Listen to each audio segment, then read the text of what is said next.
Vamos lá.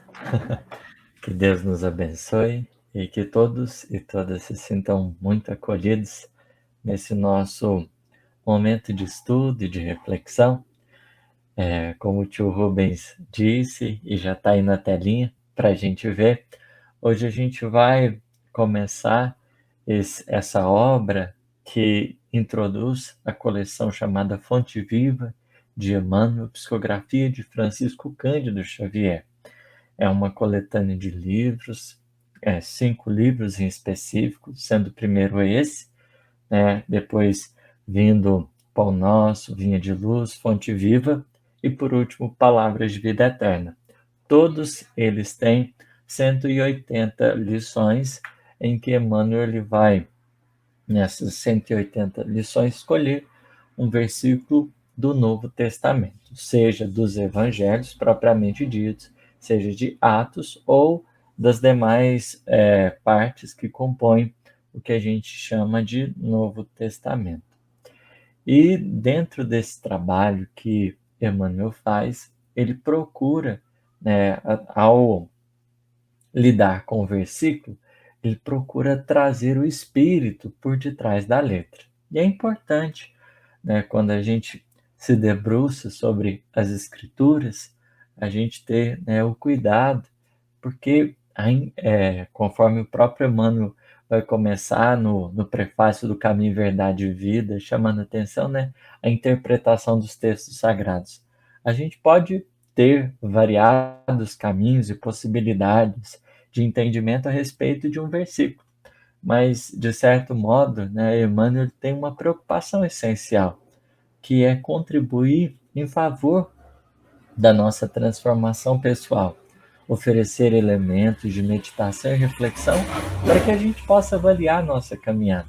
E eu creio que é muito comum, né, a gente ter esses livros todos em casa e às vezes a gente pega, seja para o Evangelho no Lar, seja para preparar, né, leitura preparatória para algum momento, a gente sempre prega essas lições que elas servem de pequenas luzes que vão se acendendo na nossa trajetória durante o nosso dia, justamente para que a gente desenvolva esses elos de conexão com a espiritualidade e a gente possa manter-se acordado e desperto na carne, já que, não raro, né, a gente acaba dormindo.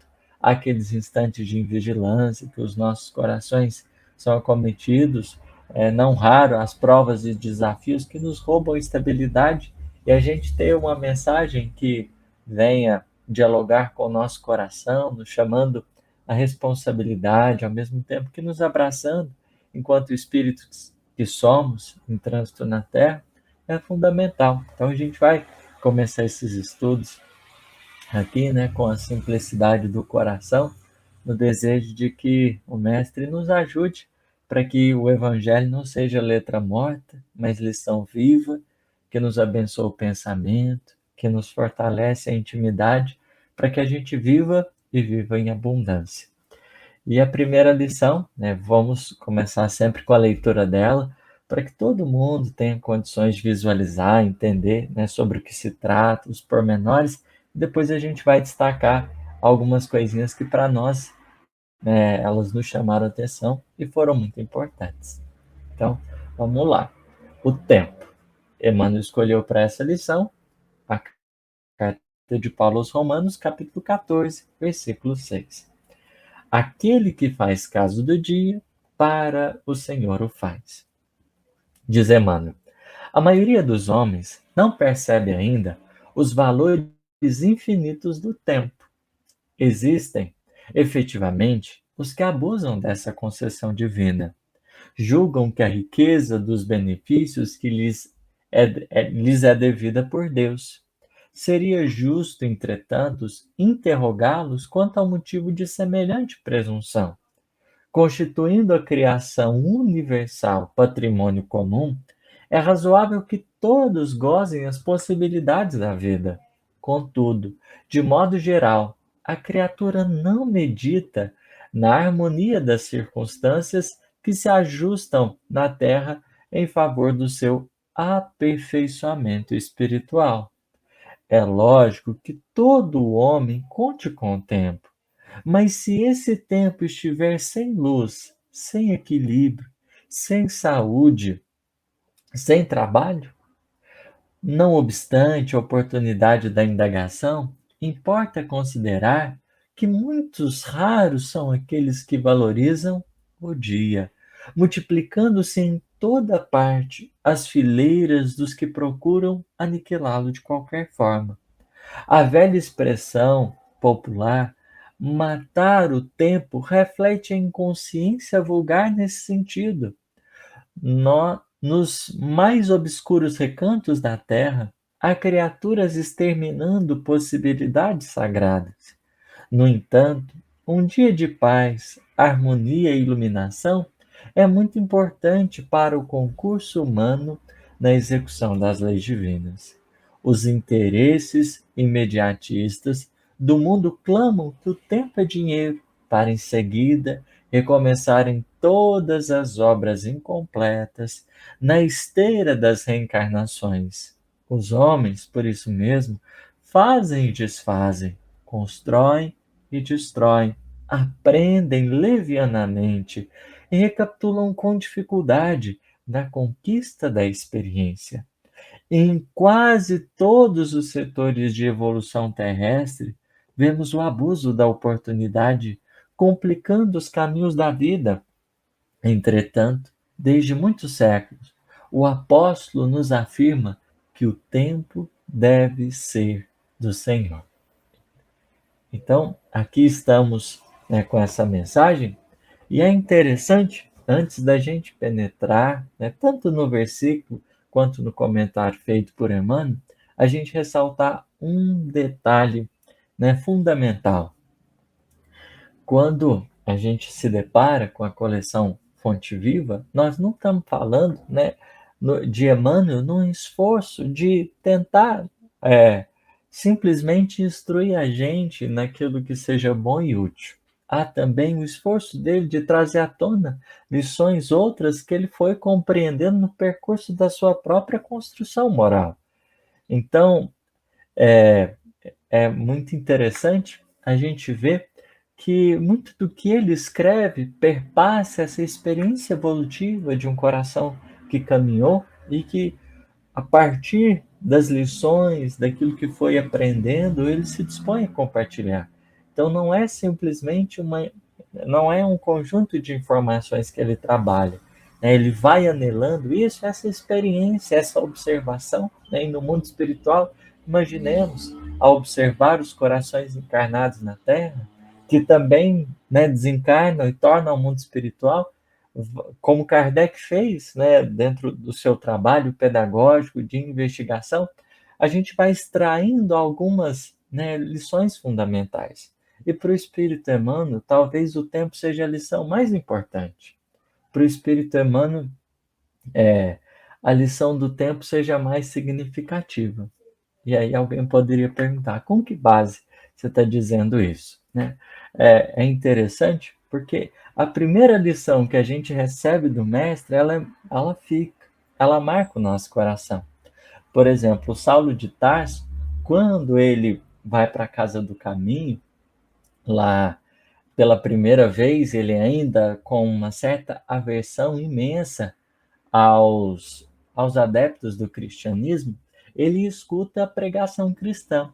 E o Estevão, que naquele momento era o difusor da mensagem do mestre, naquele momento, ele abre o pergaminho. E quando ele abre o pergaminho, por inspiração divina, cai a lição: e diante as ovelhas perdidas da casa de Israel. Então é interessante que ali naquele momento, né, o programa divino a respeito de Saulo de Tarso estava trazendo uma lição que talvez orientaria a sua vida, ir em busca da ovelha perdida. E é o que, mais ou menos, né, essa lição se desdobra no percurso da sua própria vida, porque quando ele começa as viagens missionárias, é como se ele estivesse buscando essa ovelha. Ele a todo momento vai lembrar desse Cristo que o buscou e que convidou para que ele compartilhasse com outros corações. Essa primeira semente é especial. E se a gente volta aqui no livro há 2000 anos, a gente tem o primeiro contato de Jesus com Públio Lentulus, né, o Espírito Emmanuel, que vai nos ajudar a entender um pouquinho do porquê que o tempo é uma lição bastante expressiva para Públio Lentulus. A gente vai aqui se deter num pedacinho desse diálogo, aonde a gente tem o seguinte contexto. Emmanuel estava com a filhinha Flávia doente e não tinha mais soluções previstas para ele recorrer. Né, o que ele podia fazer com o dinheiro, com a autoridade que ele tinha enquanto senador romano naquela época, cheio de privilégios, ele fez. E a filhinha mesmo, num momento de, né, bastante dificuldade, já que ela carregava as chagas vivas nela mesma, ela vai pedir, né, num dado momento, uma coisa. Ele vai aproximar, né, dela e vai perguntar, né, peça, filhinho, o que você quiser, eu vou atrás, a gente vai conseguir. E a filhinha vai pedir a presença, né, vai pedir para que ele fosse em busca do profeta Nazareno. E aí é onde Públio Lentulus, depois de uma certa versão, ele vai aderir à solução que a esposa Lívia já havia muito tempo insistido nisso. E ele vai ter com Jesus. E ele, Públio Lentulus, cheio de preocupações, acaba, diante do pedido da filhinha, ainda enrolando bastante. Né? Ele não consegue agilizar de tal maneira e ele está enrolando, né? Assim, até ele chegar ali à beira, né, do lago de Genezaré, que vai ser um encontro em Cafarnaum, aonde a família dele estava hospedada numa vila por um determinado tempo, vai ser esse encontro. Jesus, de certo modo, já o esperava. Antes mesmo que Públio Lentulus abrisse a boca ou falasse qualquer coisa, Jesus, percebendo, né, a sua presença e conhecedor de quem o era, vai perguntar, né, senador, por que você me procura? O que você deseja? E aí Jesus vai começar a falar um pouco da vida íntima dele, trazer os detalhes, né, falar da condição, mostrando que naquele momento Públio Lentulus ele estava, né, recebendo como que uma visão de raio-x a descrever a sua condição íntima e a sua situação externa. Ele era alguém, né, dominado pelo poder humano, totalmente insensível aos outros e marcado pela dor. Né? Era um pai marcado pela dor por causa da desventura que a filhinha vivia.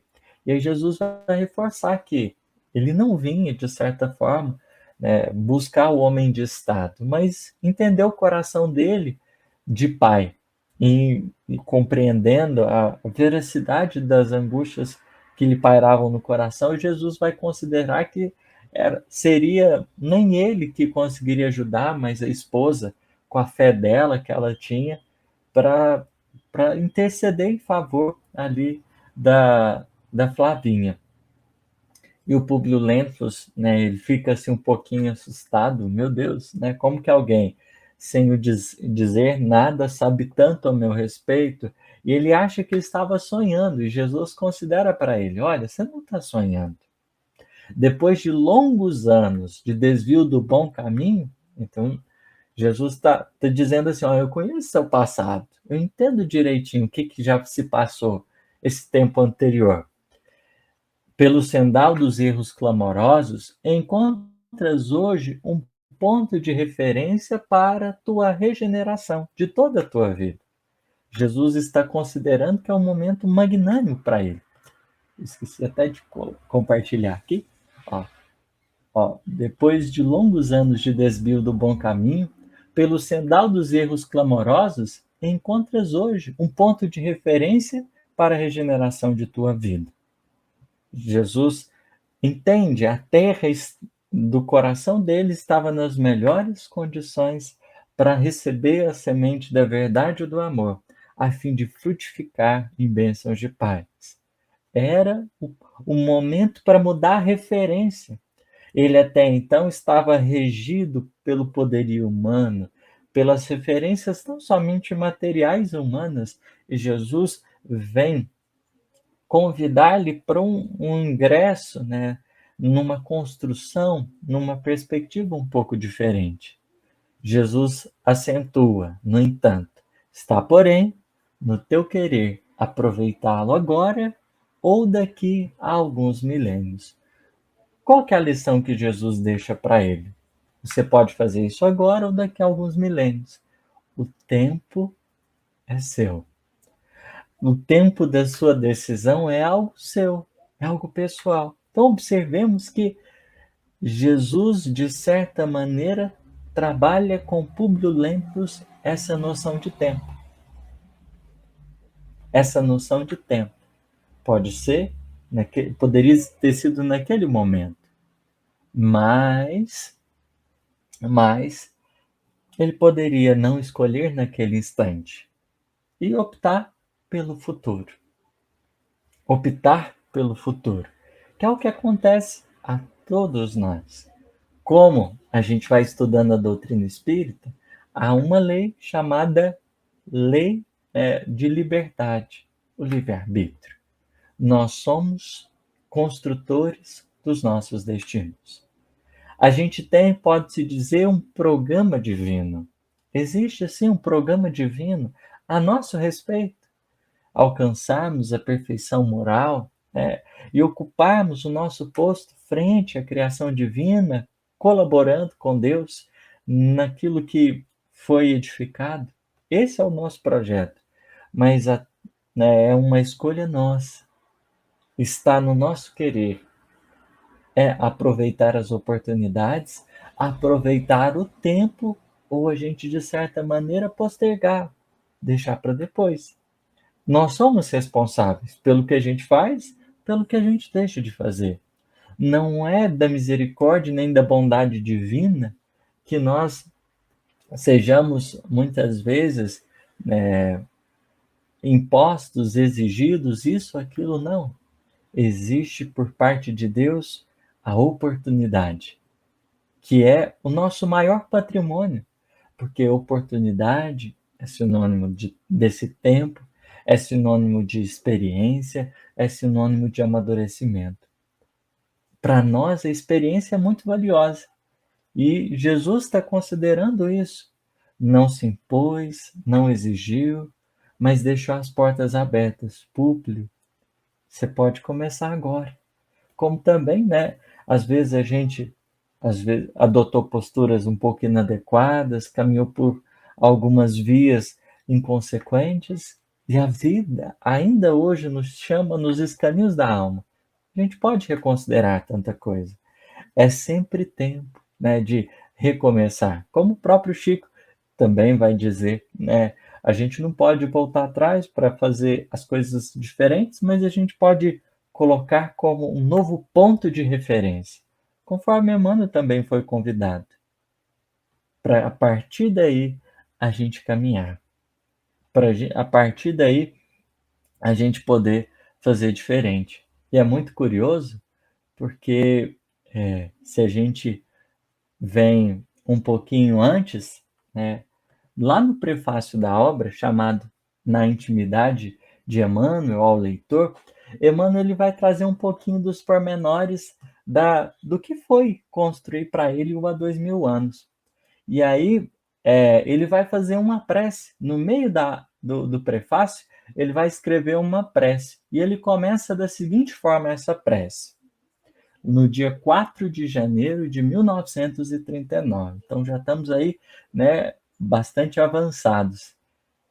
Jesus, Cordeiro misericordioso do Pai de todas as graças, são passados 2000 anos e minha pobre alma ainda revive os seus dias amargurados e tristes.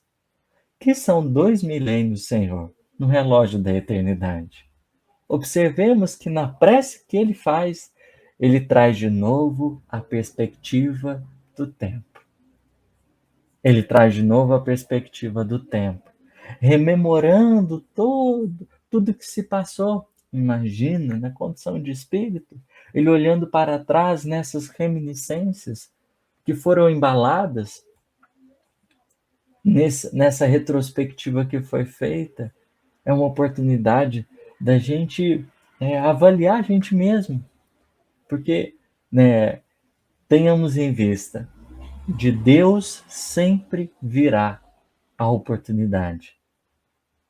Deus nunca vai deixar de investir tempo em nosso favor, mas a gente é responsável por ele, né? E para Emmanuel, por exemplo, ao entender tantas oportunidades às vezes perdidas, ou ao perceber às vezes os equívocos, às vezes é difícil para a gente, porque a gente precisa digerir, né, tudo isso, mas sem, no entanto, permanecermos arrastados ao ontem, compreendendo a função do agora.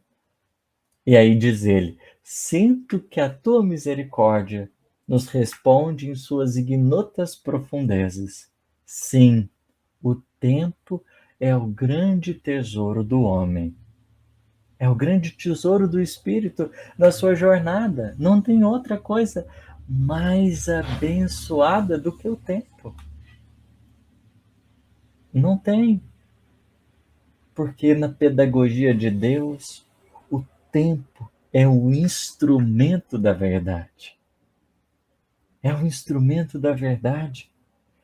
Porque tempo, enquanto oportunidade, representa o trabalho de Deus em nosso favor. Como ele não se ausenta da criação, o tempo é a presença divina que nos convoca à ação, que nos chama a participarmos da criação divina. Termos tempo é sermos partícipes da vida que se expande e que nos pede presença. Sim, o tempo é o grande tesouro do homem. E 20 séculos, como 20 existências diversas, podem ser dias de experiências, dias de prova, dias de experiência e de lutas redentoras. Então ele dá uma dimensão do o que pode marcar essa passagem desse tempo. Provas, experiências, lutas redentoras. Mas aí, a partir disso, ele prossegue: só a tua bondade é infinita. Somente tua misericórdia pode abranger todos os séculos e todos os seres, porque em ti vive a gloriosa síntese de toda a evolução terrestre, fermento divino de todas as culturas, alma sublime de todos os pensamentos. O que Emmanuel está considerando? O Cristo, né? Pela sua condição intelecto-moral, ele está para além do tempo. Porque para nós passam-se as experiências, as coisas vão chegando, mas a presença bondosa do Cristo permanece inalterável, desde sempre. Para nós, Jesus é o mesmo verbo da criação, que esteve antes, estará presente e nos seguirá aos passos, em favor do nosso crescimento. A misericórdia pode abranger todos os séculos e todos os seres. É o que acontece quando o espírito evolui de tal maneira que ele domina plenamente a matéria, harmoniza-se plenamente com a criação divina, alcança os objetivos celestes, ele como que torna-se um integrante sagrado do que a gente chama de eternidade, de imortalidade, e passa, né, a caminhar não mais sujeito a essa medida de transitoriedade a que nós estamos ainda subordinados como seres reencarnantes que somos. Esses espíritos que já não mais estão subordinados ao tempo, porque equacionaram em si o amor e a vida dentro do próprio coração. São eles os tutelares, que nos seguem os passos nos mínimos detalhes, para que a gente consiga aproveitar melhor a nossa experiência. São esses espíritos que cultivam em nós o sentimento de imortalidade, que ultrapassa as barreiras do tempo, que transcende. Porque, em verdade, né, a experiência que esses corações têm a nos ofertar vem nos chamar a atenção para o belo, para o bom, que é aquilo que pode imortalizar a nossa experiência de tal maneira, santificá-la na transcendência, naquilo que não se deixa de circunscrever ao material. E observemos o esforço que Jesus estava fazendo naquele instante. Não era para destituí-lo daquilo que representava a sua condição material, mas de chamá-lo interiormente às conquistas da criatura nova, da criatura que passa a enxergar sob um novo prisma, da criatura que começa a valer-se das experiências com uma nova direção, com um novo rumo, com uma nova referência. Talvez as lições para ele seriam, né, no campo afetivo, cuidar melhor da Lívia, honrar melhor a família que a vida lhe concedera, enquanto um pai cuidar daqueles que estavam sob a sua tutela com mais fraternidade e entendimento, e diante da vida pública, o homem de Estado que era, cultivar o ideal da humildade e da justiça frente aos demais. Não exigiria Jesus, nem solicitaria condições especiais, mas essa é a grande questão. Os espíritos superiores chamam para que a gente observe esse tempo sob um prisma às vezes mais simples, mas acentuando a qualidade com que ele deve ser vivido, sobretudo na necessidade que a gente tem de presença, de sermos presentes no tempo que a gente recebe, porque um dos nossos desafios hoje é a gente conseguir sair do automático. Um dos desafios que nós temos hoje é a gente conseguir libertar-se de algumas ilusões que nos impedem de compreender essa fração de possibilidades que a vida nos oferece. São como que alguns riscos que a gente corre, né? Estar no automático e, às vezes, sob o efeito das nossas ilusões. Porque o tempo, enquanto expressão de vida, ele representa fluxo, abundância. E agora o tempo, enquanto usufruto da ilusão, ele representa aquilo que André Luiz vai considerar como a morte, que é o jogo escuro da ilusão. Porque imaginemos, né, se a gente for visitar a obra Ave Cristo, a gente vai notar isso bem demarcado. O tempo é um instrumento da verdade ali, aonde as personagens, cada qual, vão sendo conduzidas à avaliação e à reavaliação de si mesmos. Porque há o tempo de colher, há o tempo de plantar, e há também as semeaduras. E é nesse contínuo da vida, entre sementeira e colheita, que o espírito vai compreendendo melhor aquilo que ele faz, aquilo que ele deixa de fazer, os caminhos que seguiu e deixou de fazer. Observemos Emmanuel dizer: a maioria dos homens, das criaturas, não percebe ainda os valores infinitos do tempo. E hoje, né, onde a gente às vezes está exposto a tanta coisa, quantos desafios a gente não enfrenta? Porque são muitas coisas para serem feitas, mas a gente nem sempre consegue dignificar as horas que passam. Quando não raro, a gente acaba perdendo muito tempo onde não precisava. Acabamos, né, envolvidos bastante com a internet, aí a gente se perde, né, nas redes sociais, e aquilo que poderia ser uma abençoada oportunidade do contato com as comunidades virtuais, a gente acaba ficando escravo, sem se dar conta do tempo que, né, passa. A gente, na doutrina espírita, tem uma necessidade grande da gente, né, pensar, da gente refletir e da gente ler.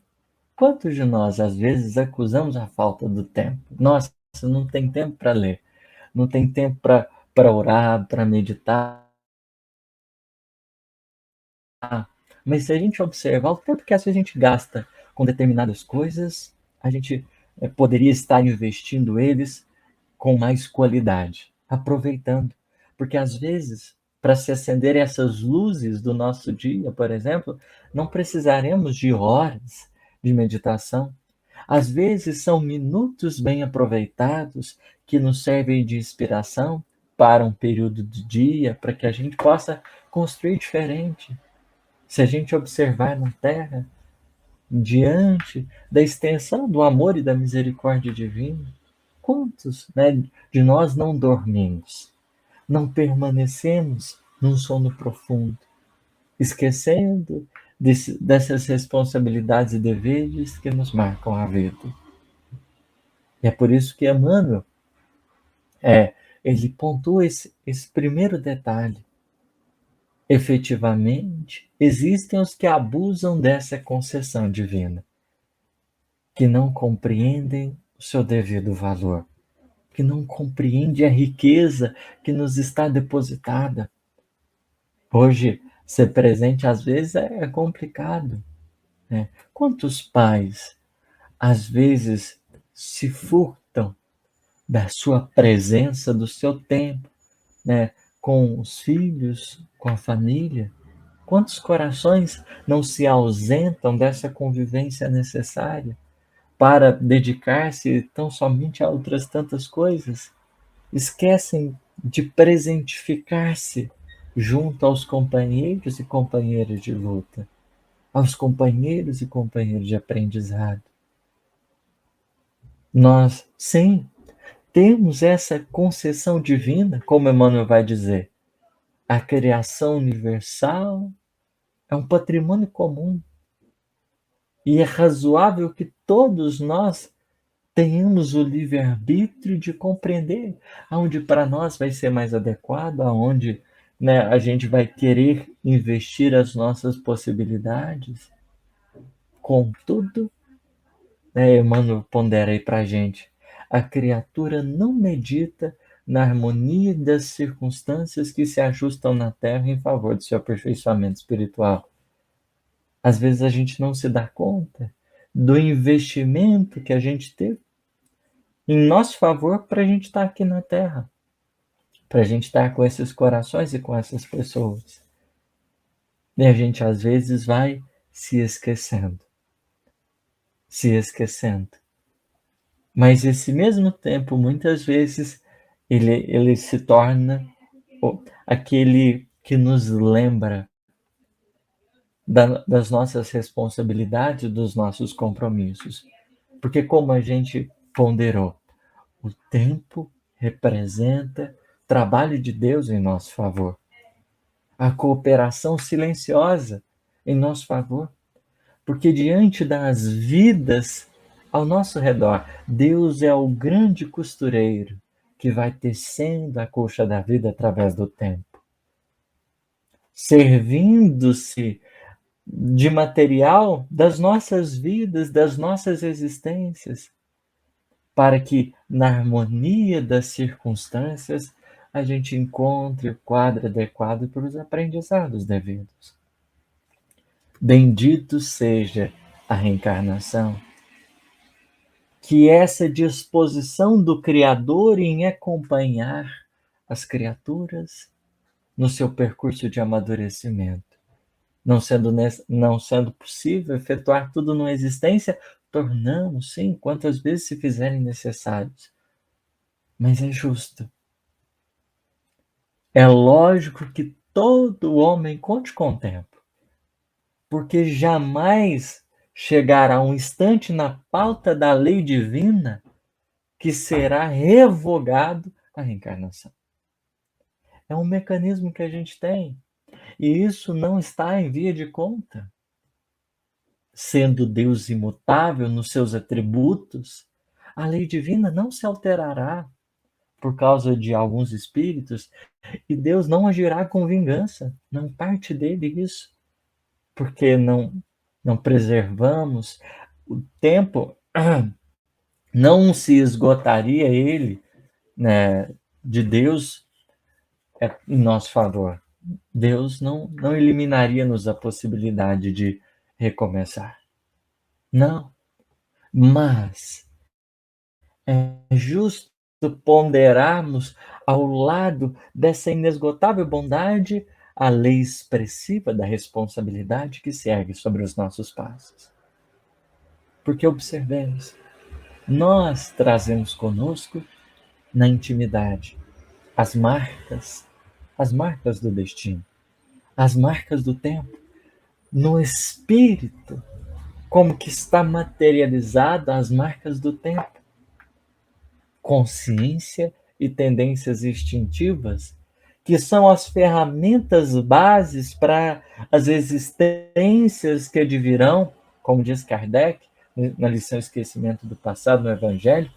Essas duas ferramentas são as marcas do tempo, na individualidade imperecível que se constrói. Uma vez acesa a consciência, ela não se apaga.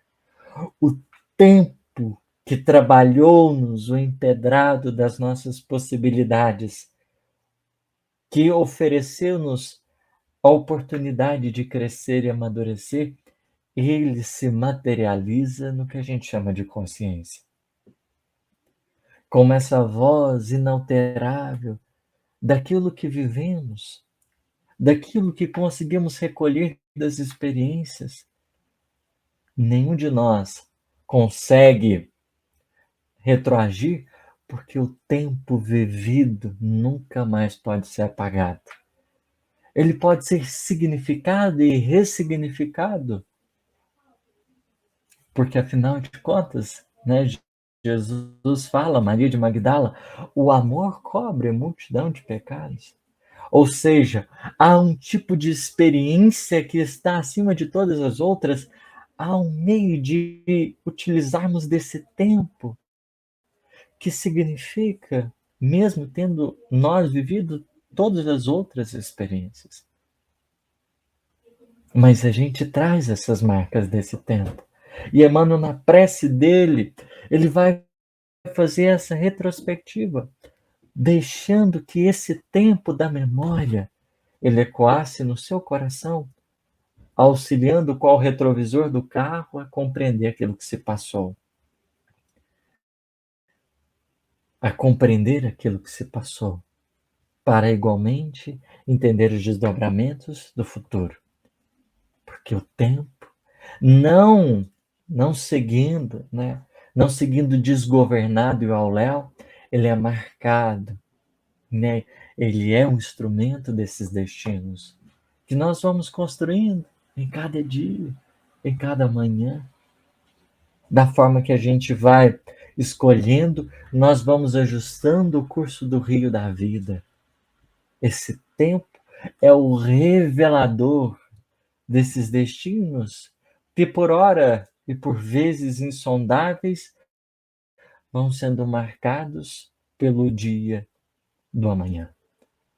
Vamos sendo visitados, né, pelo nosso passado na figura do amanhã, que nos acena, convidando a responsabilidade necessária a marcharmos.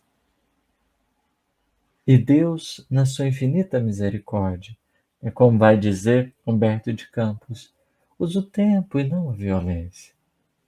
Não concorre com as vaidades, mas pedagogicamente, como um pai ou uma mãe que acompanha o filho no seu crescimento, ele vai nos cultivando. O tempo, para Deus, é esse mecanismo de cultivo, porque as nossas potencialidades vão descortinando-se. A gente vai amadurecendo. Deus não terá e nem teria necessidade de nos violentar, porque aquilo mesmo que não foi aprendido no instante pode ser aprendido em outro. São as esperanças do Criador que se erguem, porque em nenhum instante haverá portas fechadas ao coração que deseja recomeçar. Nenhum instante. E há, por sinal, né? Uma força capaz de ressignificar o tempo chamado fé. Fé, na definição dos espíritos, enquanto esse sentimento inato dos nossos destinos futuros, é a força também de recomeço. Porque imaginemos, se a fé é essa força que nos conduz até onde a gente quer chegar, quantos dos nossos náufragos, marcados pela sensação de fracasso, são reconstruídos? Somos como que reembalados na trajetória da vida, porque alguém nos cultivou o espírito da fé e nos ajudou a perceber que a gente pode recomeçar, mesmo diante dos desacertos mais complicados. Mesmo o coração que decidiu antecipar a própria vida através do autoextermínio, mesmo esse coração encontrará nos braços da fé a condição de recomeço. Porque a fé nos leva aonde a gente quer. E muitas vezes, diante dos nossos fracassos, temos precioso adubo que vai nos servir de base para o cultivo das novas possibilidades, dos novos caminhos e das novas rotas. Emmanuel vai dizer que importa considerar que os raros são aqueles que valorizam o dia. É uma lição importante nessa correria que a gente vive. Porque tantas vezes, né, a gente consegue ser desenvolver muitas atividades, desenvolver muita coisa. Se a gente falar, o que você fez? Tem um monte de coisa. Mas se nos perguntarmos, qual foi a qualidade das experiências que a gente viveu? Porque no meio disso tudo é uma sensação de inquietude, né? É um desequilíbrio marcado por uma ansiedade, né, desequilibrante. É difícil valorizar o dia, porque não quer dizer fazer, né, muitas coisas ou poucas coisas, mas atentar-se ao modo como a gente opera.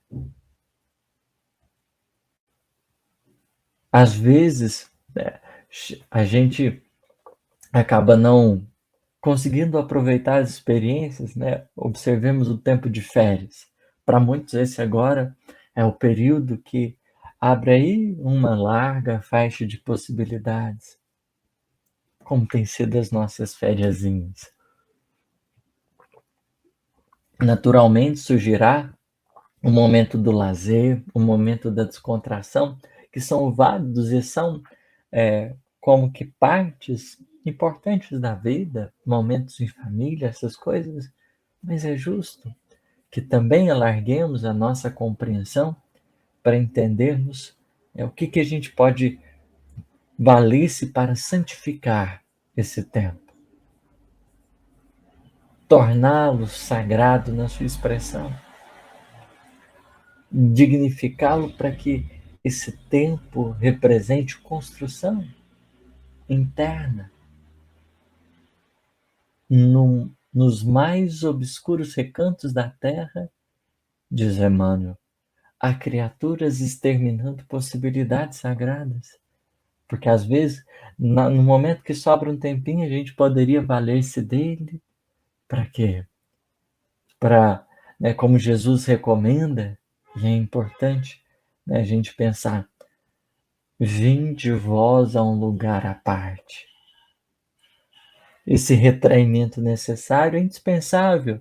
A vida se constitui, né, de ação e repouso, de exterioridade e interioridade, são mecanismos naturais. E o tempo, ele vai encontrando o seu valor nesse equilíbrio santo, no recolhimento da alma e na projeção igualmente.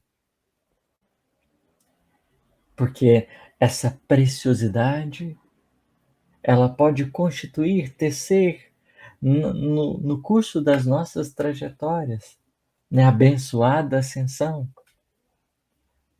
diante da transitoriedade que passa, desse tempo que age sobre a matéria, determinando-lhe a ruína, né?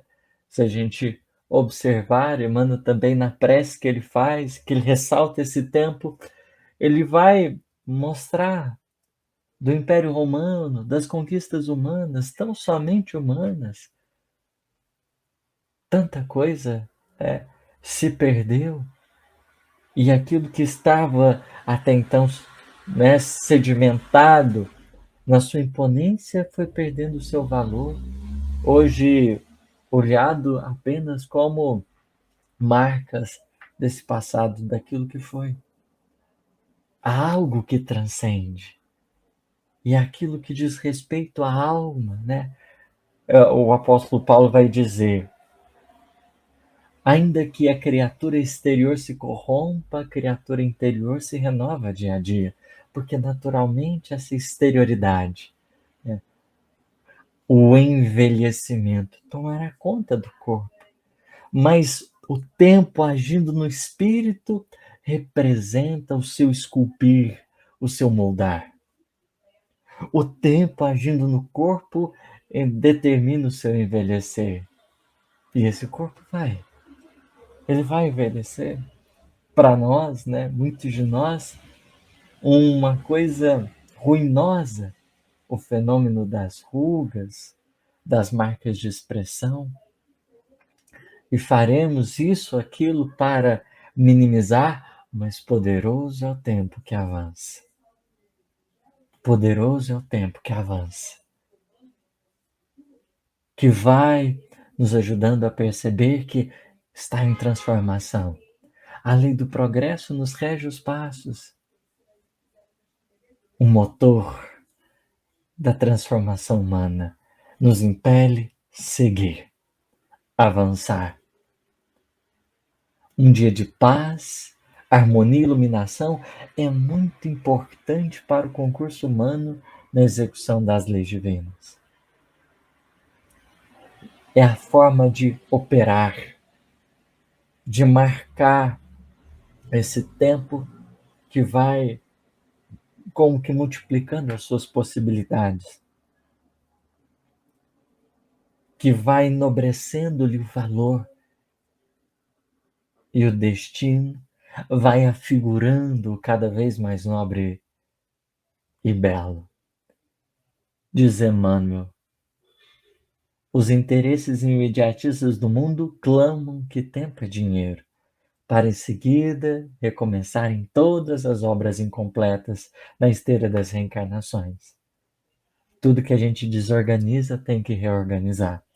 E esse tempo, né, marcado muitas vezes pelas ilusões ou pelos automatismos, ele nos chama de volta ao cenário da vida para retornarmos àqueles mesmos pontos. Fazem e desfazem, constroem e destrói, aprendem e recapitulam.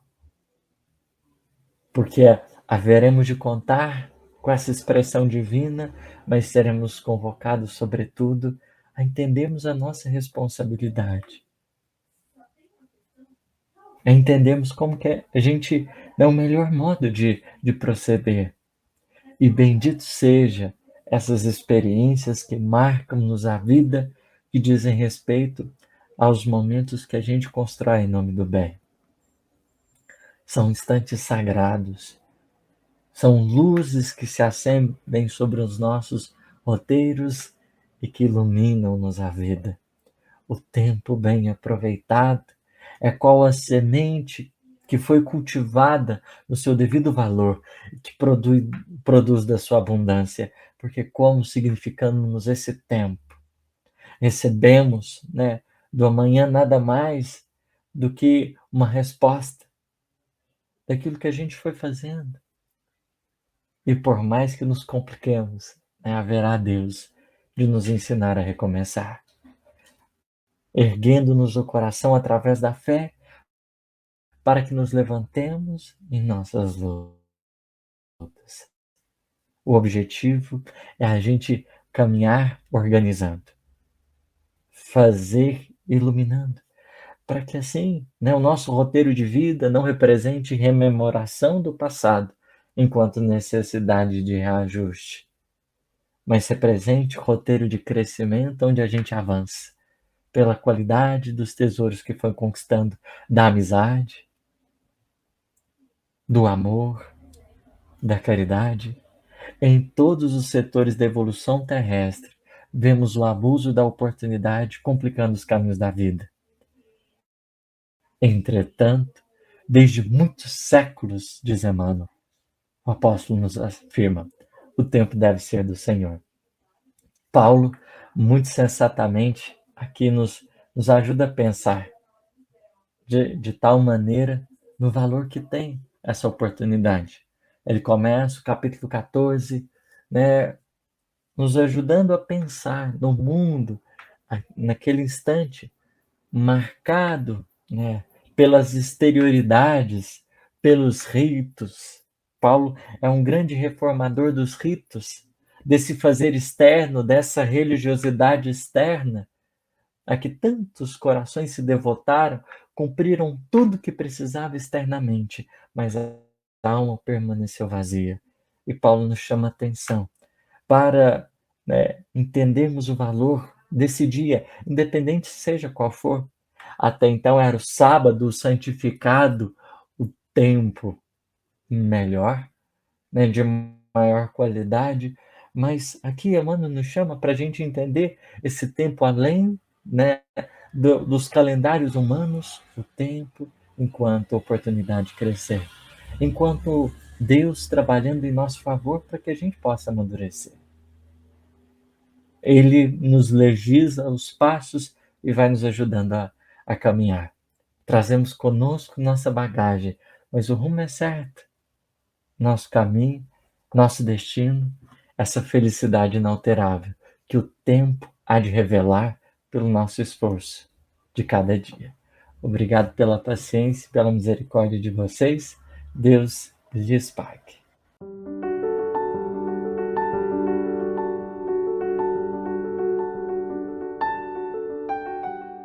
Vamos orar, meus amados irmãozinhos e irmãzinhas. Agradecidos estamos, Senhor, pela oportunidade do encontro. Tem nos cultivado desta maneira, nas experiências simples, esse tempo enobrecido pelos valores da alma, tem nos sido preciosa bênção para que abramos os olhos e tenhamos a capacidade de enxergar melhor a tua presença que se faz viva em nossos roteiros de caminhada. Sei, Senhor, que quantos nos ouvem, por vezes trazem na alma as marcas desse tempo, às vezes a aflição e a dor, o remorso, o arrependimento. Quantos não são os espíritos que ainda uma vez ainda permanecem assediados por algumas angústias, vivendo algumas provas. E esse tempo parece agonizante, às vezes não passa. Bem sabemos que se mostra conosco a fortalecer-nos, a fim de dignificarmos melhor a vida. Por isso mesmo, Senhor, estende o vosso amor a esses corações que tantas vezes pedem amparo e socorro divino. Possam sentir na intimidade do coração uma força viva a servir de ponto de recomeço, para que as provas e as dores, abraçadas com mais fé e confiança, possam não mais representar ponto asfixiante da jornada, mas promotores da nossa própria libertação, ensinando-nos virtude e ajudando-nos a desenvolver os recursos da nossa própria alma. Permita, Senhor, que o mundo ainda marcado pelas guerras humanas, pela ação do tempo, possa amadurecer sem violência, no ideal da pacificação. a sagrada paz que pedirá o tempo, enquanto trabalho e esforço para que os conflitos sejam superados, os desafios possam ser sanados na sua gênese pela transformação do coração humano. Rendemos-te graças porque não tens fechado as portas aos nossos corações.